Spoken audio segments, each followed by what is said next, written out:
ഇത് നമ്മൾ നല്ല ടേസ്റ്റി ആയിട്ടുള്ള ഒരു പലഹാരത്തിന്റെ റെസിപ്പിയാണ് ചെയ്യാൻ വേണ്ടിയിട്ട് പോകുന്നത്. ഇതിനെ നിങ്ങൾക്ക് വേണമെന്ന് വെച്ചിട്ടുണ്ടെങ്കിൽ പഫ്സ് എന്ന് വിളിക്കുക, അല്ലെങ്കിൽ നിങ്ങൾക്ക് ഇഷ്ടമുള്ള പേര് വിളിക്കുക. ഇത് നന്നായിട്ട് മുരിഞ്ഞിരിക്കും, നല്ല ലെയറൊക്കെ ആയിട്ട് കഴിക്കാൻ വേണ്ടിയിട്ട് ശരിക്കും നല്ല ടേസ്റ്റാണ്. അപ്പോൾ നിങ്ങൾ ട്രൈ ചെയ്ത് നോക്കാൻ വേണ്ടിയിട്ട് മറക്കരുത് കേട്ടോ. പിന്നെ നിങ്ങൾ എല്ലാവരും സുഖമായിട്ടിരിക്കുന്നു വിചാരിക്കണം. ഇവിടെ ഞങ്ങൾ എല്ലാവരും സുഖമായിട്ടിരിക്കണം.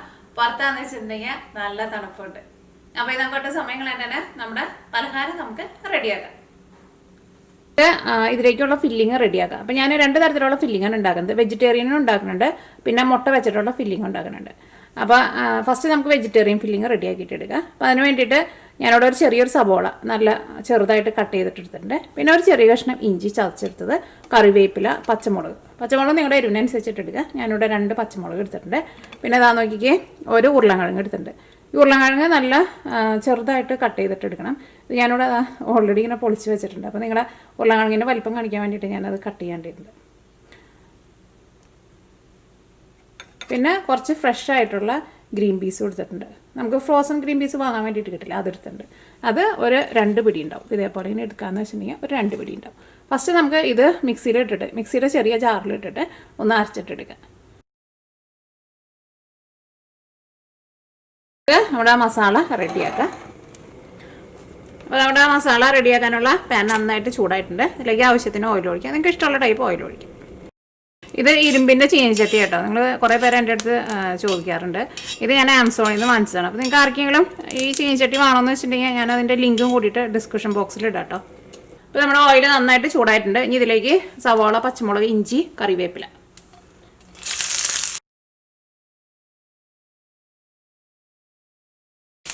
അപ്പോൾ ഇതെല്ലാവരും നന്നായിട്ട് വഴന്ന് വന്നിട്ടുണ്ട്. സവാളയ്ക്ക് നല്ല സോഫ്റ്റായിട്ട് വന്നിട്ടുണ്ട്. ഇനി ഇതിലേക്ക് നമുക്ക് മഞ്ഞൾപ്പൊടി ചേർക്കാം.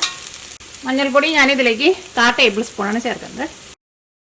നമ്മൾ ആ ഉരുളൻകിഴങ്ങ് എടുത്ത് വെച്ചിട്ടില്ലേ, ആ ഉരുളൻകിഴങ്ങ് നല്ല ചെറുതായിട്ട് ഇതേപോലെ ഞാൻ കട്ട് ചെയ്തിട്ട് ചേർക്കാം. അപ്പോൾ അത് നമുക്ക് പെട്ടെന്ന് വെന്ത് കിട്ടുള്ളൂ. അല്ലെങ്കിൽ ഇപ്പോൾ പുഴുങ്ങിയ ഉരുളൻകിഴങ്ങ് ചേർത്താലും കുഴപ്പമില്ല. പക്ഷേ നമ്മളിതിപ്പോൾ ഒരു ഉരുളൻകിഴങ്ങിന് വേണ്ടിയിട്ട് ഇതിനെ പുഴുങ്ങാൻ വേണ്ടിയിട്ട് നിൽക്കണമല്ലോ. ഇതേപോലെ ഇങ്ങനെ കുഞ്ഞതായിട്ട് കട്ട് ചെയ്തിട്ടിട്ടുണ്ടെങ്കിൽ പെട്ടെന്ന് വെന്ത് കിട്ടുമല്ലോ. ഇത് നന്നായിട്ട് കുറച്ച് വയ്ക്കാം. ഇനി ഇതിലേക്ക് നമ്മൾ ആ മിക്സിയിലിട്ടിട്ട് കറക്കി വെച്ചേക്കുന്ന നമ്മുടെ ഗ്രീൻ പീസ് ഉണ്ടല്ലോ, ഇതും കൂടിയിട്ട് ചേർക്കാം. ഇനി ഇതിലേക്ക് ആവശ്യത്തിന് ഉപ്പ് ചേർക്കാം.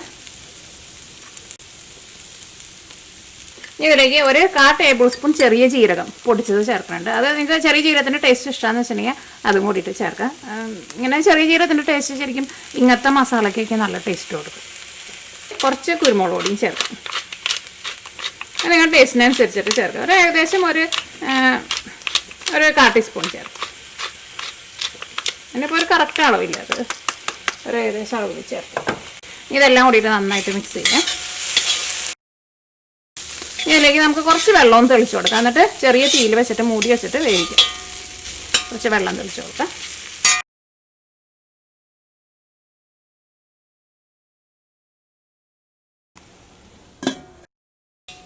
അപ്പോൾ ഇതൊരു 3/4 ഭാഗം വേവായിട്ടുണ്ട്. ഇതിലേക്ക് നമുക്ക് കുറച്ച് ഗരം മസാലയും കൂടിയിട്ട് ചേർക്കാം. അതിലേക്ക് ഒരു 1/4 ടേബിൾ സ്പൂൺ ഗരം മസാലയും ചേർക്കാം. അല്ലെങ്കിൽ ഗരം മസാല നിങ്ങളുടെ ടേസ്റ്റിനനുസരിച്ചിട്ട് ചേർക്കാം. ഫസ്റ്റ് കുറച്ച് ചേർക്കാം. അത് കഴിഞ്ഞിട്ട് മിക്സ് ചെയ്ത് കഴിഞ്ഞിട്ട് പിന്നെ ടേസ്റ്റ് നോക്കിയിട്ട് വേണമെന്ന് വെച്ചിട്ടുണ്ടെങ്കിൽ അതനുസരിച്ചിട്ട് ചേർത്ത് കൊടുക്കാം. ഇതിലേക്ക് നിങ്ങൾക്ക് മല്ലിയില വേണമെന്ന് വെച്ചിട്ടുണ്ടെങ്കിൽ മല്ലിയിലയും കൂടിയിട്ട് ചേർക്കട്ടെ. ഒന്നും കൂടി വേവാനുണ്ട്, മൂടിയിരിക്കട്ടെ. അപ്പോൾ അത് ഉരുളൻകിഴങ്ങൊക്കെ നന്നായിട്ട് വെന്തിട്ടുണ്ട്. അപ്പോൾ നമ്മുടെ വെജിറ്റേറിയൻ ഫില്ലിങ് റെഡി ആയിട്ടുണ്ട്. അപ്പോൾ ഞാനിവിടെ ഈ സെയിം പാനിൽ തന്നെയാണ് ഉണ്ടാക്കുന്നത്. ഇത് പിന്നെ ഈ ഇരുമ്പിൻ്റെ ചീനിച്ചട്ടി ആയതുകൊണ്ട് അങ്ങനെ അടിയിലൊന്നും പിടിക്കില്ല. അതിലേക്ക് ആവശ്യത്തിന് ഓയിൽ ഒഴിക്കുക. അവിടെ ഓയിൽ നന്നായിട്ട് ചൂടായിട്ടുണ്ട്. ഇനി ഇതിലേക്ക് ഞാനിവിടെ ചേർക്കുന്നത് ഒരു വലിയൊരു സവോള നല്ല പൊടിയായിട്ട് കട്ട് ചെയ്തത്, പിന്നെ കറിവേപ്പില. ഇത് കറിവേപ്പില കേട്ടോ. ഇവിടെ ഞങ്ങൾക്ക് അത്രയ്ക്ക് ഫ്രഷ് ആയിരുന്നു. പക്ഷേ ഇത് വാങ്ങിച്ച് വെച്ചിട്ട് ഇപ്പോൾ അത് ഒരാഴ്ചയുണ്ട്. ഫ്രിഡ്ജിൽ നിന്നിട്ടൊന്ന് കളർ മാറിയില്ല. പിന്നെ ഒരു ചെറിയ കഷ്ണം ഇഞ്ചി ചതച്ചത്, ഇത് 3 കൂടിയിട്ട് ഇതിലേക്ക് ചേർക്കാം.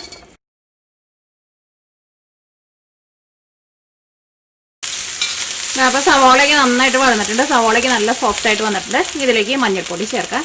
മഞ്ഞൾപ്പൊടി ഞാനിതിലേക്ക് 1/4 ടീസ്പൂണാണ് ചേർത്തേക്കുന്നത്. 1/4 ടീസ്പൂണല്ല, 1/4 ടേബിൾ സ്പൂണാണ് ചേർത്തത്.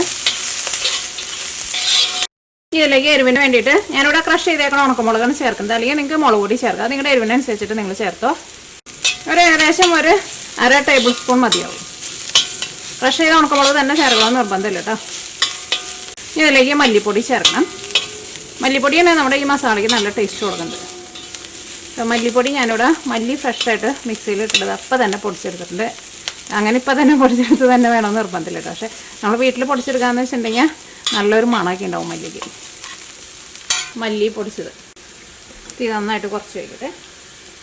മല്ലി ഞാൻ സാധാരണ പൊടിക്കുമ്പോൾ അതിനെ ചൂടാക്കണ്ടിട്ട് പൊടിക്കാറ്. നിങ്ങൾക്ക് വേണമെന്ന് വെച്ചിട്ടുണ്ടെങ്കിൽ നല്ല വെയിലുണ്ടെന്ന് വെച്ചിട്ടുണ്ടെങ്കിൽ വെയിലത്ത് വെച്ചിട്ട് നന്നായിട്ട് ഉണക്കിയെടുത്തിട്ട് പൊടിച്ചാൽ മതി. അല്ലെങ്കിൽ ഞാനങ്ങനെ പാനിലിട്ടിട്ട് അങ്ങനെ ചൂടാക്കാറില്ല. പാനിലിട്ട് ചൂടാക്കുമ്പോൾ ഈ മല്ലിയുടെ ശരിക്കുള്ള ആ സ്മെല്ല് കിട്ടില്ല നമുക്ക്. ഇതിലേക്ക് ഇതാ മല്ലിപ്പൊടി ഒരു 1.25 ടേബിൾ സ്പൂൺ മല്ലിപ്പൊടി ചേർക്കാം.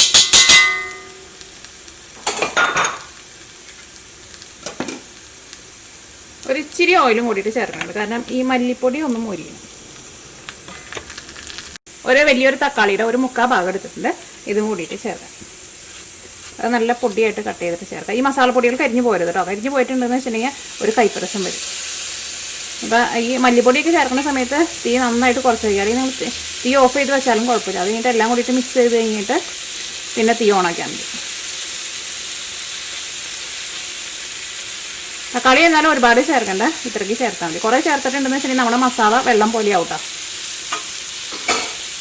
ഇതിലേക്ക് നമുക്ക് ആവശ്യത്തിന് ഉപ്പ് ചേർക്കാം, ഗരം മസാല ചേർക്കാം. അത് ഞാനിവിടെ ഒരു ഏകദേശം ഒരു 1/4 ടേബിൾ സ്പൂണിനേക്കാളും കുറച്ച് കൂടുതൽ ചേർക്കുന്നുണ്ട്. കാരണം ഗരം മസാല ചേർക്കുന്നതിന് കറക്റ്റ് അളവ് ഞാൻ പറയാത്ത എന്താണെന്ന് വെച്ചിട്ടുണ്ടെങ്കിൽ നമ്മുടെ ടേസ്റ്റിനനുസരിച്ചിട്ട് ചേർക്കാം. അപ്പം കാരണം നമ്മൾ പലരും എടുക്കുന്ന ഗരം മസാല ടേസ്റ്റിന് വ്യത്യാസമുണ്ട്. ഇതെല്ലാം കൂടിയിട്ട് മിക്സ് ചെയ്ത് കഴിഞ്ഞിട്ട് ലോ ഫ്ലെയിമിൽ വെച്ചിട്ട് മൂടി വയ്ക്കുക. പ്രത്യേകം ശ്രദ്ധിക്കുക, അല്ലെങ്കിൽ ഇത് അടിയിൽ പിടിക്കൂട്ടോ. മസാല നല്ല തക്കാളിയൊക്കെ ഇതിൻ്റെ കൂടെ അങ്ങോട്ട് ചേർന്ന് നല്ല പേസ്റ്റ് പോലെ ആയിട്ടുണ്ട്. ഇതിനകത്ത് ഞാൻ നോക്കിയാൽ ഒട്ടും വെള്ളമില്ല കേട്ടോ. തക്കാളി കൂടുതൽ ചേർത്തിട്ടുണ്ടെന്ന് വെച്ചിട്ടുണ്ടെങ്കിൽ ഇതിനകത്ത് വെള്ളം ഉണ്ടാവും. അപ്പോൾ നമുക്ക് ഫില്ലിംഗ് ആയിട്ട് വെക്കാൻ വേണ്ടിയിട്ട് പറ്റില്ല. അത് പ്രത്യേകം ശ്രദ്ധിക്കുക. ഇനി നമുക്ക് തീ ഓഫ് ചെയ്യാം. ഇതിലേക്ക് നമുക്ക് പുഴുങ്ങിയ മുട്ടയും കൂടിയിട്ട് ചേർക്കണം. അത് നമ്മൾ ഇതുണ്ടാക്കുന്ന സമയത്ത് ഫില്ലിങ് വെക്കുന്ന സമയത്ത് ചേർത്താൽ മതി. നമ്മുടെ ഫില്ലിങ് റെഡി ആയിട്ടുണ്ട്. ഇനി നമുക്ക് ഇതിലേക്കുള്ള മാവ് റെഡിയാക്കാം. അപ്പോൾ ഞാനിവിടെ 5 ടേബിൾ സ്പൂൺ മൈദപ്പൊടി ഇടുന്നുണ്ട്. ഇതേപോലെ ഇങ്ങനെ ടേബിൾ സ്പൂണിൽ ഇങ്ങനെ വടിച്ചിട്ടുള്ള അളവ് എടുക്കുക. ഇനി ഇതിലേക്ക് നമുക്ക് 4 ടേബിൾ സ്പൂൺ നെയ്യ് ചേർക്കണം. അപ്പോൾ ഞാനിവിടെ 3 ടേബിൾ സ്പൂൺ നെയ്യും 1 ടേബിൾ സ്പൂൺ ഓയിലുമാണ് ചേർക്കുന്നത്. അല്ലെങ്കിൽ ഇത് നിങ്ങൾക്ക് ഫുൾ ഓയിലും ഉണ്ടാക്കാം, പക്ഷേ നെയ്യിലുണ്ടാക്കുമ്പോഴായിരിക്കും കുറച്ചും കൂടി കഴിക്കാനൊക്കെ നല്ല ടേസ്റ്റ് ഉണ്ടാവുക. അപ്പോൾ ഇത് നെയ്യാട്ടാ. 2 3 ടേബിൾ സ്പൂൺ നെയ്യും 1 ടേബിൾ സ്പൂൺ ഓയിലും ചേർക്കാം. അല്ലെങ്കിൽ ഫുള്ളായിട്ട് നെയ്യിൽ ഉണ്ടാക്കുക, അല്ലെങ്കിൽ ഫുള്ളായിട്ട് ഓയിലിൽ ഉണ്ടാക്കുക. ഇതിലേക്ക് 1 ടേബിൾ സ്പൂൺ ഓയിൽ ചേർക്കാം. ഞാനിവിടെ സൺഫ്ലവർ ഓയിലാണ് ചേർക്കുന്നത്. ഇതാ നോക്കിയേ, ഇപ്പോൾ ഇത് നല്ലൊരു പേസ്റ്റ് പോലെ ആയിട്ടുണ്ട്. അപ്പോൾ ഫസ്റ്റ് ഇതേപോലെ ഇങ്ങനെ ഒരു പേസ്റ്റ് റെഡിയാക്കിയിട്ട് വയ്ക്കാം. ഇനി അടുത്തത് നമ്മൾ മാവ് കുഴയ്ക്കാൻ വേണ്ടിയിട്ട് പോവാണ്. അപ്പോൾ ഞാനിവിടെ 250 ml മെഷറിംഗ് കപ്പിൽ 1 കപ്പ് മൈദപ്പൊടിയാണ് എടുത്തേക്കുന്നത്. ഇപ്പോൾ നിങ്ങളുടെ അടുത്ത് മെഷറിംഗ് കപ്പില്ലാന്ന് വെച്ചിട്ടുണ്ടെങ്കിൽ നിങ്ങൾ സാധാരണ ചായ കുടിക്കുന്ന ഗ്ലാസ്സിലെടുക്കുക. ഇപ്പോൾ നിങ്ങൾക്ക് ഇതിൻ്റെ ഡബിൾ ഉണ്ടാക്കണമെന്ന് വെച്ചിട്ടുണ്ടെങ്കിൽ എല്ലാവരും ഇതിൻ്റെ ഡബിൾ തന്നെ എടുത്താൽ മതി. അപ്പോൾ ഇനി ഇതിലേക്ക് നമുക്ക് ആവശ്യത്തിന് ഉപ്പ് ചേർക്കാം. ഉപ്പ് ചേർത്ത് കഴിഞ്ഞിട്ട് എല്ലാം കൂടിയിട്ട് ഒന്ന് നന്നായിട്ടൊന്ന് മിക്സ് ചെയ്യുക. ഇനി ഇതിലേക്ക് ഞാനിവിടെ 3 ടേബിൾ സ്പൂൺ നെയ്യാണ് ചേർക്കുന്നത്. നെയ്യ് തന്നെ ചേർക്കാൻ വേണ്ടിയിട്ട് നോക്കാം. ഇനിയിപ്പോൾ നിങ്ങളുടെ അടുത്ത് നെയ്യ് ഇല്ലയെന്ന് വെച്ചിട്ടുണ്ടെങ്കിൽ സാധാരണ ഏതെങ്കിലും ടൈപ്പ് ഓയിൽ ചേർക്കാം. പക്ഷേ നെയ്യ് ചേർക്കുമ്പോഴായിരിക്കും ആ ശരിക്കുള്ള അതിൻ്റെ ആ ടെക്സ്ചറൊക്കെ നമുക്ക് കിട്ടാട്ടോ. ഇതേപോലെ ഇങ്ങനെ ടേബിൾ സ്പൂണിൽ നിറച്ചെടുക്കുക. 3 ടേബിൾ സ്പൂൺ.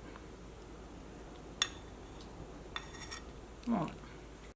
ഈ നെയ്യും ഇതിൻ്റെ കൂടെ നന്നായിട്ട് മിക്സ് ചെയ്യണം. അത് കഴിഞ്ഞിട്ട് ഇതിലേക്ക് ഇളം ചൂടുള്ള വെള്ളം ഒഴിച്ചിട്ട് സാധാരണ നമ്മൾ ചപ്പാത്തിക്കൊക്കെ നമ്മൾ മാവ് കുഴച്ചിട്ടെടുക്കില്ലേ, അതേപോലെ കുഴച്ചിട്ടെടുക്കുക.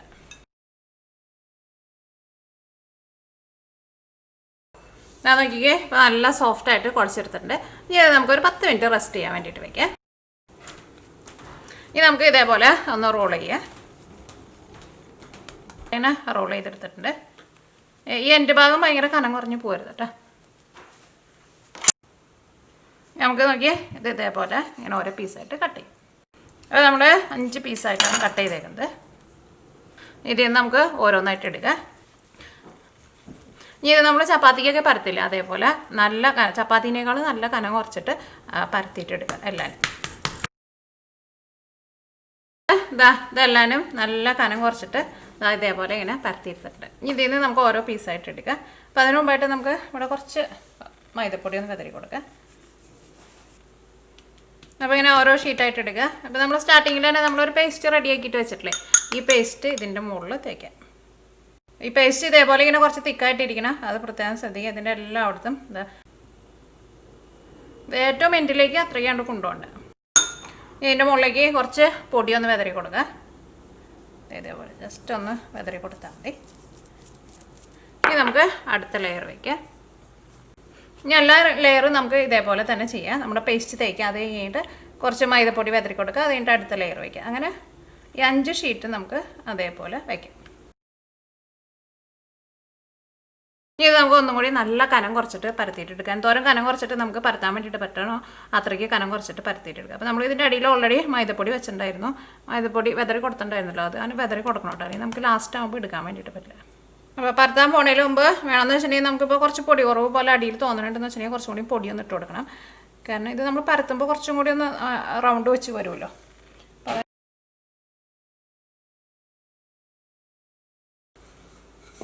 എപ്പോഴും പരത്തുമ്പോൾ ഈ സെൻറ്ററിൽ നിന്നും പരത്തണം കേട്ടോ. അല്ലെങ്കിൽ നമ്മൾ ഈ സൈഡ് മാത്രം നമ്മൾ പരത്തിക്കൊണ്ടിരിക്കും, സെൻറ്ററിലൊന്നും നമ്മൾ പരത്തില്ല. പിന്നെ നമ്മുടെ പേസ്റ്റ് എടുക്കുമ്പോൾ ഒരുപാട് വെള്ളം പോലെ ഇരിക്കരുത്. വെള്ളം പോലെ ഉണ്ടെന്ന് വെച്ചിട്ടുണ്ടെങ്കിൽ എന്താ ഉണ്ടാവുക, നമ്മളിപ്പോൾ ഇങ്ങനെ പരത്തുമ്പോൾ ആ പേസ്റ്റൊക്കെ ചിലപ്പോൾ പുറത്തേക്ക് പോകും ഇതിൻ്റെ ഉള്ളിൽ നിന്ന്. ഇതിപ്പോൾ പേസ്റ്റൊക്കെ ഇതിൻ്റെ ഉള്ളിൽ നല്ല ടൈറ്റായിട്ട് ഇരിക്കുന്നുണ്ട്. നമ്മളിപ്പോൾ ഒരു കപ്പ് പൊടി എടുത്തുള്ളെങ്കിലും നോക്കിക്കേ, ഇത് നമ്മൾ നല്ല കനം കുറച്ച് പരത്തി കഴിഞ്ഞപ്പോൾ അത്യാവശ്യം നല്ല നീളത്തിൽ നമുക്ക്. ഇനി ഇത് നമ്മൾ ഇതാ ഇങ്ങനെ ഉള്ളിലേക്ക് ഇങ്ങനെ മടക്കിയിട്ട് നമ്മൾ റോൾ. ഇനി ഇത് നമുക്ക് ഓരോ പീസായിട്ട് കട്ട് ചെയ്തിട്ടെടുക്കാം. ഈ സെൻറ്ററിൽ നിന്ന് അല്ല, ഈ എൻഡിൽ നിന്ന് ഒരു ഇച്ചിരി ഒന്ന് കട്ട് ചെയ്ത് മാറ്റാം. ഫസ്റ്റ് കട്ട് ചെയ്യാൻ പോണതിന് മുമ്പ് അതേപോലെ നമ്മൾ നേരത്തെ നമ്മൾ ചപ്പാത്തി പരത്താണ പോലെ എടുക്കാൻ വേണ്ടിയിട്ട് കട്ട് ചെയ്തില്ലേ, അതേപോലെ കട്ട് ചെയ്തിട്ടിടുക. അപ്പോൾ നമ്മൾ ഏകദേശം ഒരു അളവ് വെച്ച് കഴിഞ്ഞിട്ട് കട്ട് ചെയ്താൽ മതി. ഇപ്പോൾ 1 2 3 4 5 6 7 എണ്ണം കിട്ടും നമുക്ക്. ഒരു കപ്പ് പൊടി എടുത്തിട്ടുണ്ടെങ്കിൽ നമുക്ക് 7 എണ്ണം ഉണ്ടാക്കാൻ പറ്റും. ഇനി നമ്മൾ എന്ത് ചെയ്യണം, ഇതിൽ നിന്ന് നമുക്ക് ഓരോ പീസ് എടുക്കുക. ഇതിൻ്റെ ഉള്ളിലായിരുന്നാലും നോക്കിക്കേ കുറേ കുഞ്ഞു കുഞ്ഞ ലെയറുകൾ കിട്ടിയിട്ടുണ്ട് നമുക്ക്.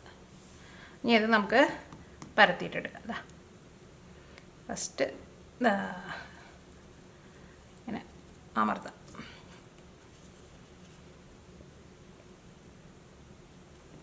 ഇനി ഇത് നമുക്ക് പരത്തിയിടുക.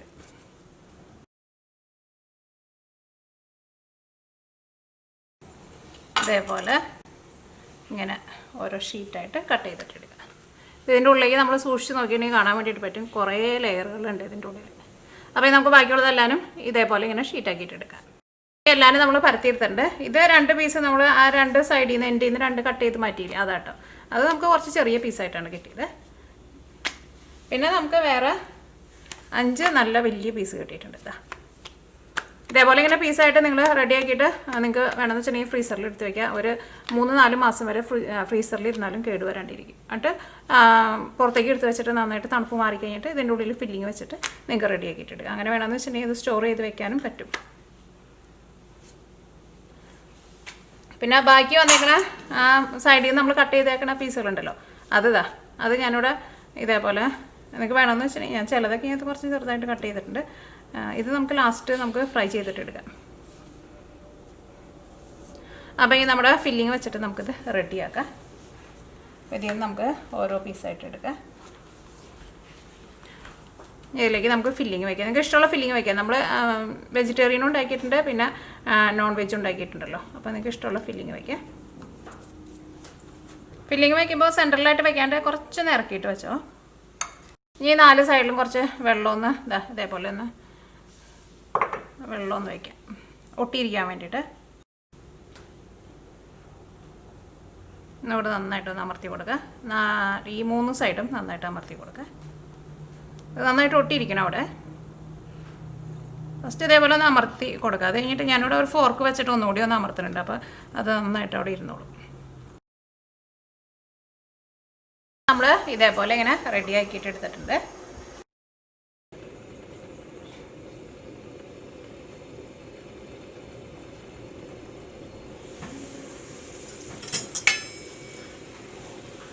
നമ്മൾ ഫ്രൈ ചെയ്തെടുക്കാനുള്ള ഓയിൽ നന്നായിട്ട് ചൂടായിട്ടുണ്ട്. അപ്പോൾ ഇനി ഇത് ഓരോന്നായിട്ട് നമുക്കിടാം. ഇതേപോലെ ഇങ്ങനെ ഓയിലിൽ മുക്കിയിട്ടിട്ട് വറുക്കാമെന്ന് വെച്ചിട്ടുണ്ടെങ്കിൽ കുറച്ചും കൂടി നല്ലതാട്ടോ. അപ്പോൾ നിങ്ങളൊരു കുഞ്ഞൊരു ചീൻചട്ടി ഉണ്ടെന്ന് വെച്ചിട്ടുണ്ടെങ്കിൽ അതിനകത്ത് ചെയ്താൽ മതി. അപ്പോൾ നന്നായിട്ട് മുങ്ങി കിടക്കുമല്ലോ.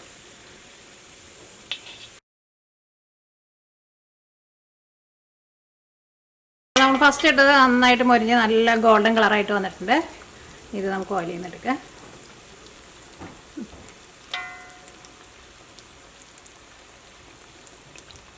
നമ്മൾ കണ്ടില്ലേ നിറച്ചിങ്ങനെ ലെയർ പോലെ വന്നിരിക്കണേണ്ട.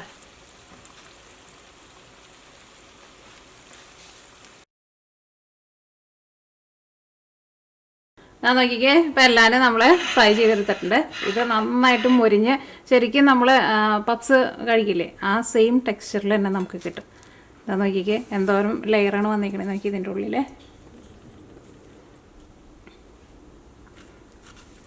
ഇതാ നോക്കിക്കേ ഇത് നന്നായിട്ട് മൊരിഞ്ഞ് ഇതിനകത്തിന് ലെയറുകൾ വന്നിരിക്കുന്നുണ്ട്. കുറേ ലെയറുകളൊക്കെ ഇതിൻ്റെ മുകളിൽ വന്നിട്ടുണ്ട്.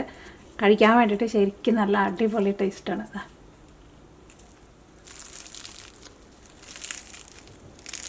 നല്ല ക്രിസ്പി ആയിട്ടിരിക്കുകയും ചെയ്യും, നല്ല സോഫ്റ്റ് ആയിട്ടിരിക്കുകയും ചെയ്യും. കണ്ട നന്നായിട്ട് മൊരിഞ്ഞ് വന്നിട്ടുണ്ട്.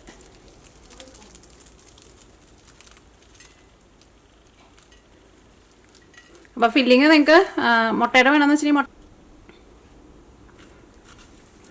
നോക്കിക്കേ ഇത് നന്നായിട്ട് മൊരിഞ്ഞ് ഇതിനകത്തിന് ലെയറുകൾ വന്നിരിക്കുന്നുണ്ട്. കുറേ ലെയറുകളൊക്കെ ഇതിൻ്റെ മുകളിൽ വന്നിട്ടുണ്ട്. കഴിക്കാൻ വേണ്ടിയിട്ട് ശരിക്കും നല്ല അടിപൊളി ടേസ്റ്റാണ്.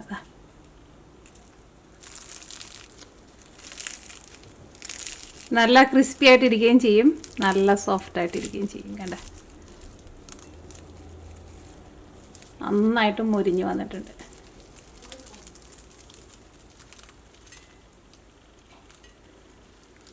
അപ്പോൾ ഫില്ലിങ് നിങ്ങൾക്ക് മുട്ടയുടെ വേണമെന്ന് വെച്ചിട്ടുണ്ടെങ്കിൽ മുട്ടയുടെ വയ്ക്കാം, അല്ലെങ്കിൽ വെജിറ്റേറിയൻ വേണമെന്ന് വെച്ചിട്ടുണ്ടെങ്കിൽ വെജിറ്റേറിയൻ ഫില്ലിങ് വയ്ക്കാം. ഞാൻ ഒന്ന് കഴിച്ച് നോക്കട്ടെ. കഴിച്ച് നോക്കിയിട്ട് ടേസ്റ്റ് പറയും. ചൂടുണ്ട്.